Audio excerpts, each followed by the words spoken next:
So delighted to be joined on the show today by Sandar Maran and Jan Andresson of Chainsaws Were Singing. Hi, how you doing? Hi, thanks for having us. Yeah, thanks for having us. We're doing just fine. Yeah, we're over at Fantastic Fest, so how can we complain? Yeah, over in Austin, Texas. So a bit different from me being in Glasgow, Austin, but yeah, it's pretty hot. Wouldn't recommend it. no, Yeah, first time here. first time. So Chainsaws Were Singing. How would you describe your movie for anyone who's maybe not seen the trailer or hasn't, like myself, I've been lucky enough to get a screener for it? What would you describe it as, in essence? Mostly, I would say it's a comedy without any limits, in the sense that I wouldn't describe it necessarily as a horror film, but yeah, it's like a comedy that really doesn't hold back. And there's a lot of plot in here, but also a lot of heart, some unexpected musical numbers, uh, and yeah, there's a lot of weird stuff happening here. But basically, every time somebody asks what this movie is about, then I'm like, yeah, I can't put that in a sentence. Yeah. So it's kind of fun. Whenever we need to write out a synopsis, we've never done that ourselves. We just say, adventures await when new lovers are separated by a chainsaw killer. That's it. And then when we see some festivals sort of do a long write out of the synopsis, we're like, is that what our movie is about? Huh, okay. Never thought of that. So yeah, I can't really describe the plot, but mostly it's a love letter to sort of crowd pleasing exploitation cinema that should always be watched with an audience in mind. And it's just sort of yeah, we try to make it as packed and funny as we could, because we just love being at a theater where people are laughing. Sort of a sense of being one, or like a sense of community when everyone's laughing, and that's like the most sweet feeling you can have. Yeah, especially for comedy. Yeah. A tale of blood, ballads, and bukkake. I think would be a terrible way of describing it. I might say we've been talking to the North Americans. Let's say their bukkake awareness is on like another level. They get it right away. The European audience is they don't know what it means that much, but here they are very informed. Yeah. Bukkake informed.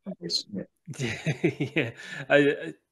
I didn't know about it a few years ago, but since having Googled it, unfortunately, I know far too much than I would care to mention.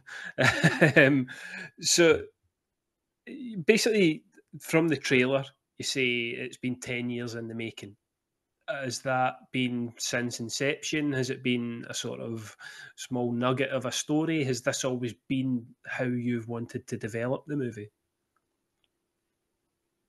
No. It just so happened. We were young and stupid. We shot it back in 2013. I was 22 back then. Now I'm 34.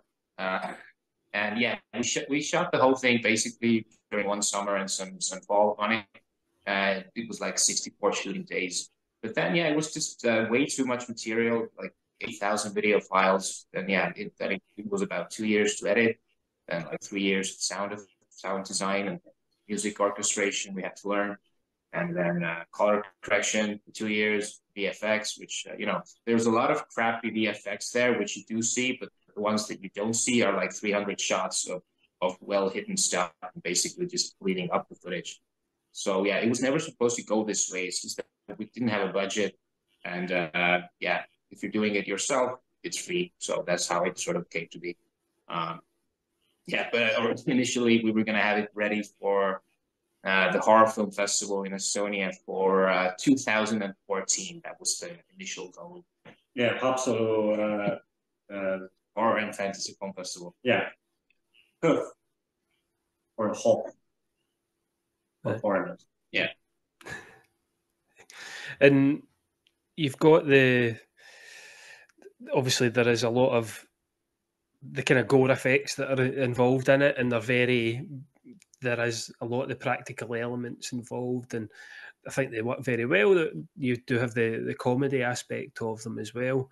Was that again something that when making the movie, it worked just not necessarily as a kind of means to an end, but it worked very well for the movie that you were making, because practical effects aren't always done well, but I feel like they are in Chainsaws. First of all, this is the guy responsible for the gore effects. Also, he's the guy on the chainsaw ass image, if you've seen it. Yeah. So maybe you can start with this one. Yeah.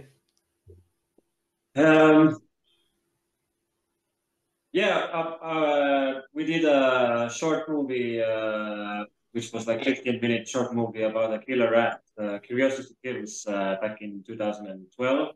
So this was my first time doing gore. So in a way, this was my I was still learning how to do it. But what I did try for the blood not to look like too realistic, because then if it looks too realistic, then it's not funny and it's mainly a comedy. So you can't have it be too dark like they do in really rough horror. You have to have it. You have to red blood films. Yeah, but yeah, I was basically as we were shooting, I was trying to better the recipe, and like I was learning on the go the blood recipe. because I'm mainly a sound recordist. I also recorded all the dialogue, so whenever I needed to record both the dialogues and do the blood spurts or something, then I just gave the mic to somebody who was closest and didn't have their hands bloody. Yeah, that was pretty much our film shoot. Whoever's hands weren't bloody or wasn't being busy, we just gave them the camera or the sound boom mic, so they would just do it. So yeah. But yeah, I would say just a comment on the gore effects. You know how you're watching the horror film, those are always the best bits. You want to see like a really fun, inventive kill, and that's what we were going for, just so that the kills wouldn't get boring. There has to be some sort of inventiveness.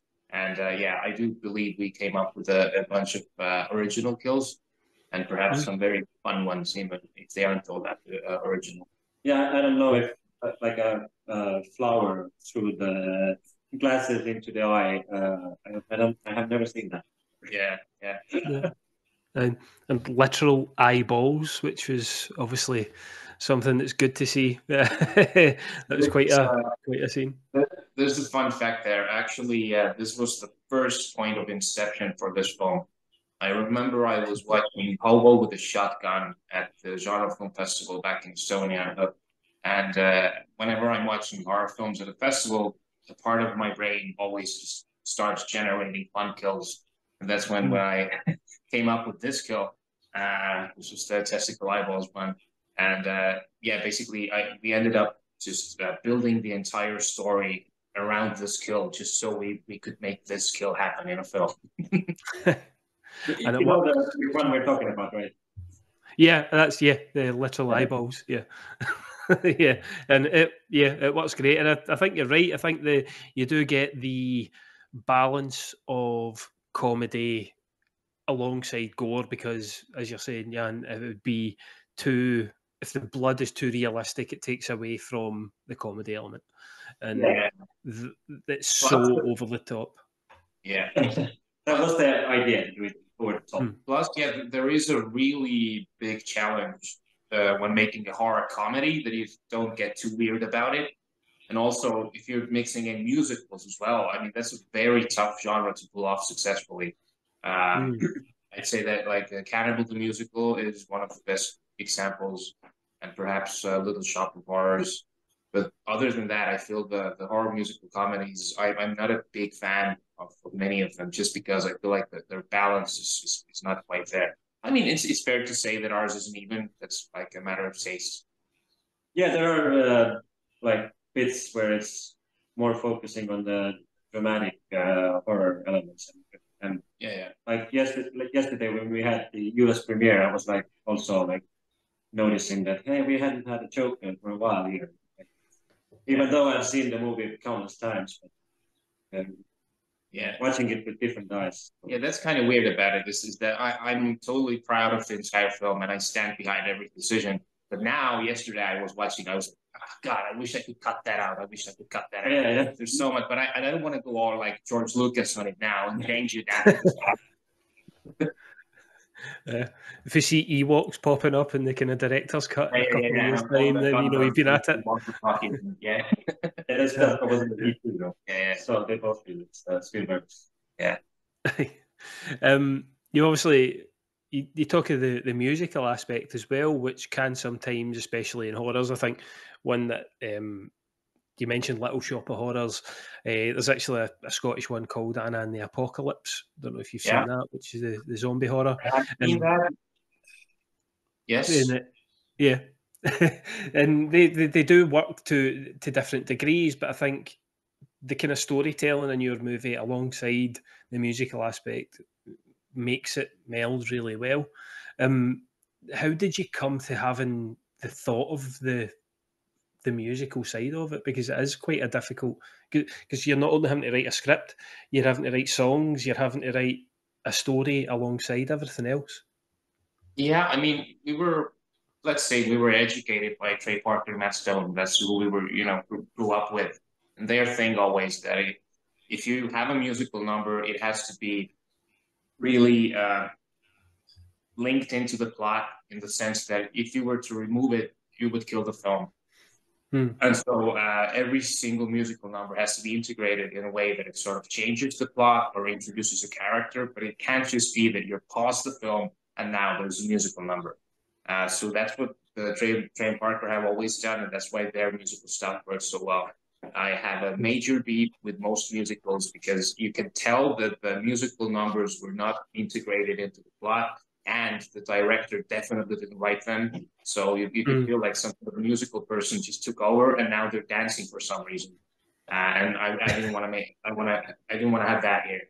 So yeah, I would say that it's there's a lot of hate in me towards crappy musicals, and that's why I wanted to do it this way, so that I'd say that this musical doesn't bother anyone who hates musicals. Yeah. So it's a work of love and hate. Yeah. Yeah, I'm not a huge musical fan myself, maybe like yourself.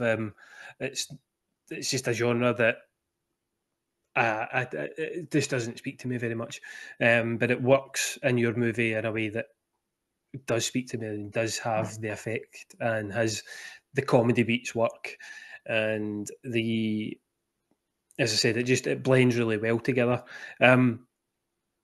One thing as well, which I found really interesting, and when it comes to genre movies, quite a lot of the time they'll be maybe 80, 90 minutes. Yours is slightly longer. It just comes in just under 2 hours, which again is something that I think needs for the fact that your story is told in the chapters that it's told in.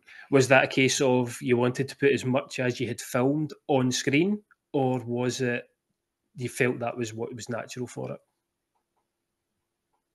No, I mean, the initial runtime was about 3.5 hours. The assembly cut back in 2016, so we skimmed it down a bunch. But yeah, I think I say that there's a fundamental problem in the script in that there's 4 acts in it, so that would sort of draws it out in such a big runtime. Me personally, I still hate it that it's too long. I feel that it's too long. And we tried cutting stuff out, but it started going way worse. So I think we reached sort of a sweet spot there. But yeah, it was never an intention to have it be so long. In fact, after we had shot the thing, we were actually concerned, do we even have enough footage for a feature film? So that's how dumb we were. Yeah. So this is our first time making it. It's all just sincere. We were all in like survival mode at most of the time.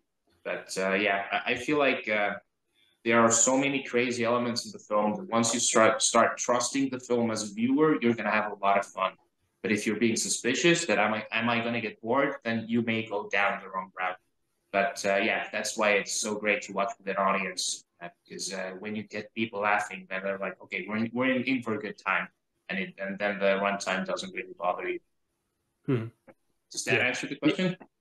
Yeah, 100%. Yeah, it didn't. The runtime wasn't an issue for me. It was just interesting because, as I said, quite a lot of, especially genre films at festivals tend to kind of come in the shorter aspect, out with maybe Terrifier 2, I mean, something like that. but it did work. I did not have an issue. Terrifier 2 was an absolute masterpiece. Plus, just because of the runtime, just the balls of doing a slasher film that long, I loved it. Yeah. But other than that, yeah, obviously, the runtime of Chainsaw for Singing has obviously bit us in the butt big time. And it being in Estonian as well is not the best idea. Again, this is our first film. Right now, I would say, yeah, let's do like a 90-minute feature.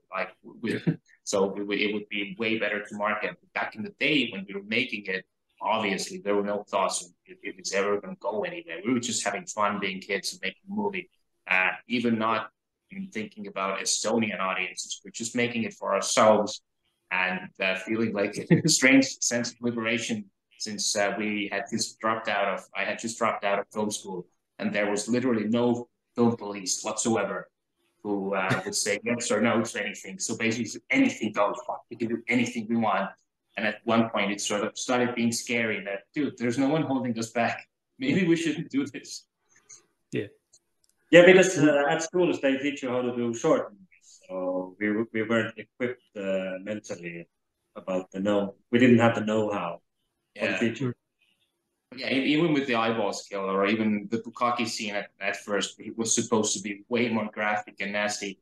And then we were like, dude, can we do this? Is it okay? Are we going to get an X rating here? I mean, no, let's not do that. Yeah, let's keep it fun. Let's keep it Disney. Disney back in the days of Disney. And you had the premiere yesterday. How was that? Did you attend it yourselves, or did you? I know some filmmakers like to they maybe introduce the movie and then step away, or were you there for the whole screening? No, we're audience guys. Yeah, definitely. We'll go down with the ship. The screening sucks. We have to witness it. Yeah. The screenings have been just amazing. And we're also like always curious, like what bits work for American, what bit like the next festival is going to be Vienna. Like what do the Austrians like? Because audiences are just so different. It's insane.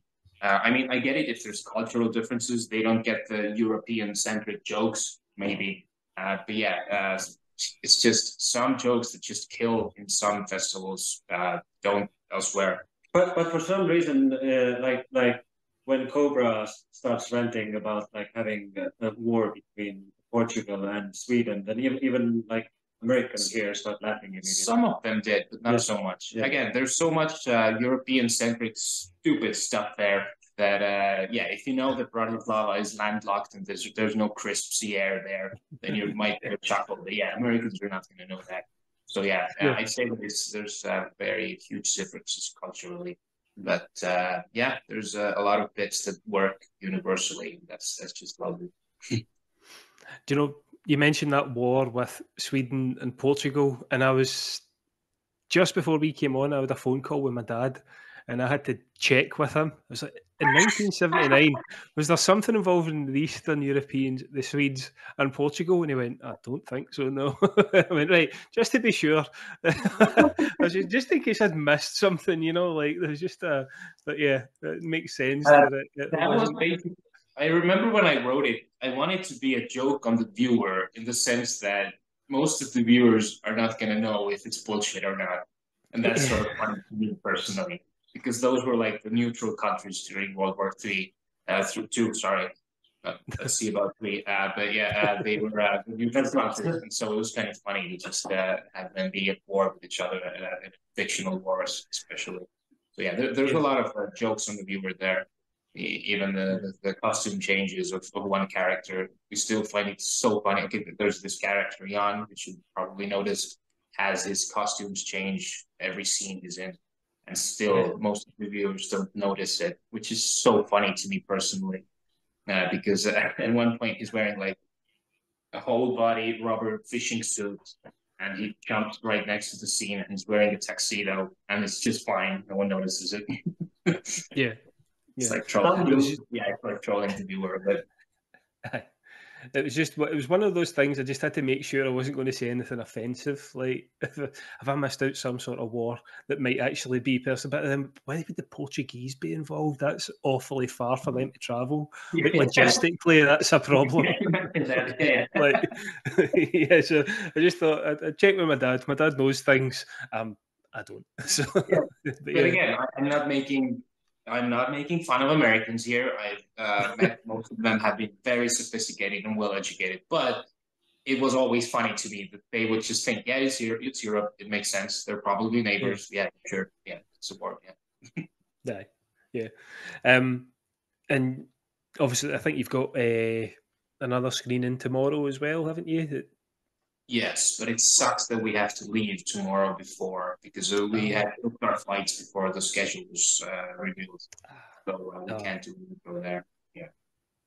No, that's a shame. But hopefully, it's if yesterday went well, then tomorrow can go well as well, and you get the backing. And it's certainly one thing you could say about it is it's very unique. I don't think I've seen anything like it. Certainly not for a long time. I think you take swings that land in a certain way. I think for me, European side as well, I think the comedy lands quite well, even for a UK-based audience as well. I think it would land well. I think at one point we're going to get UK screens as well, and they're going to land well. I know that the UK viewers are going to love it. Just a last thing before I let you go. I know you've got a very busy day. In terms of inspiration for it, because it is such an individual movie, I think personally anyway, what did you look to for? Like, there's a certain scene that has elements of Monty Python, maybe. And then there's also the darker side. You can maybe look to Texas Chainsaw. There's so much that you kind of manage to mold together. Looking back from when you made it, what was your sort of thoughts and inspirations behind it? I mean, you named a few. You named a few already. Yeah, first of all, I'd say, of course, Cannibal the Musical was a major part. And, everything by Trey Parker and Estonian. We grew up on the Orgasmo, Team America, stuff like that. But by the way, you could say that the I'm So Lonely song in Team America was also sort of the inspiration for this entire film. It's like you take a bad character and you have them do a heartfelt musical number. It's basically heartfelt in a nutshell. And other than that, I'd say that Peter Jackson's Brain Dead is one of my favorite films. I think it's just the best amount of gore and fun violence you can see, and it's just so funny. Sam Raimi's Evil Dead, perhaps. And I have to say that this was the year, 2012 was the year that Les Mis film came out. And this was my first introduction to that sort of musical side of non-stop musicals, basically. And I really loved it. And I watched it, I think, 5 times at the cinema. So I think there's some influences there as well. And I know Trey Parker is also a huge fan of Les Mis, so the musical bits are sort of intertwined there.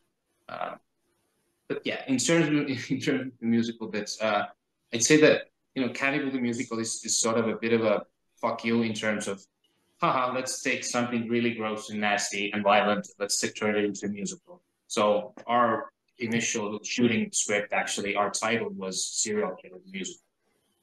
What we shot it as. We ended up changing the title afterwards. I still have my grand theory that Bublé and Schoenberg, the guys who did Les Miserables and Miss Saigon, they're also trolling us in the sense that they took, dude, let's take Les Miserables and turn it into a musical. That would be so funny. And also with Miss Saigon, dude, Vietnam War, bunch of bookers, and a musical. Let's do it. I love it. Yeah, I suppose when looking at it from that aspect, I suppose that does seem slightly trollish. But also, I have to say the Book of Mormon. Also, when it came out, I've been listening to those songs a lot, and Avenue Q definitely. See, I've never listened to it because I'm desperate to see the show, and I've just not got to see it. So I want to listen. Like I saw Hamilton this year for the first time. Which, again, I'm not huge on musicals, but I thought the whole stage show and the production was great of it. And there was a kind of cultural thing around that as well. The fact that it was released during COVID and on Disney Plus during this stage show sort of thing that they done. It was a very, very unique in its own way. But yeah,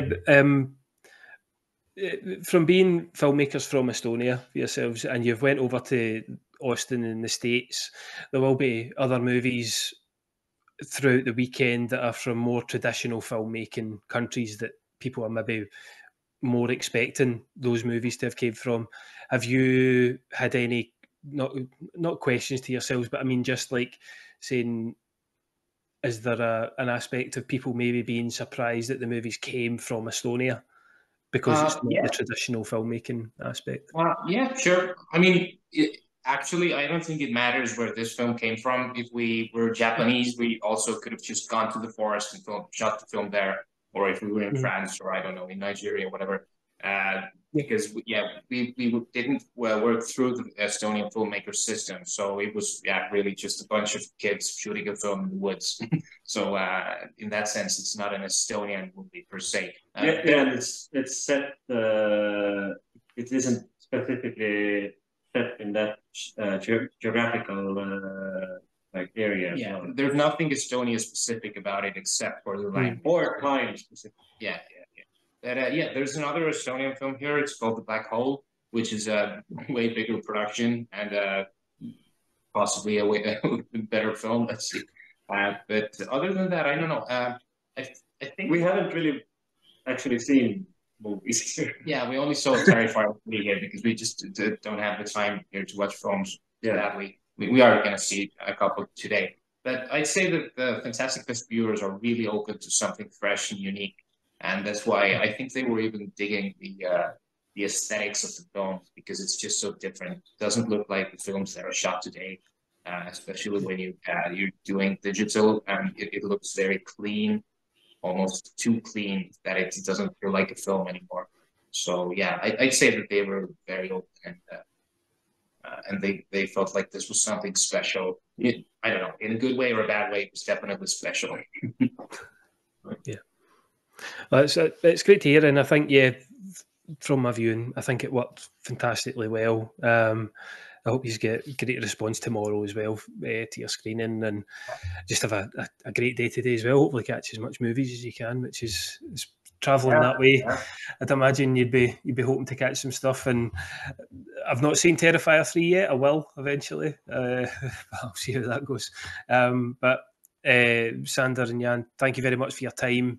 Good luck with Venice as well. Yeah, Venice. Venice. Yeah. So yeah, thanks. Talk soon.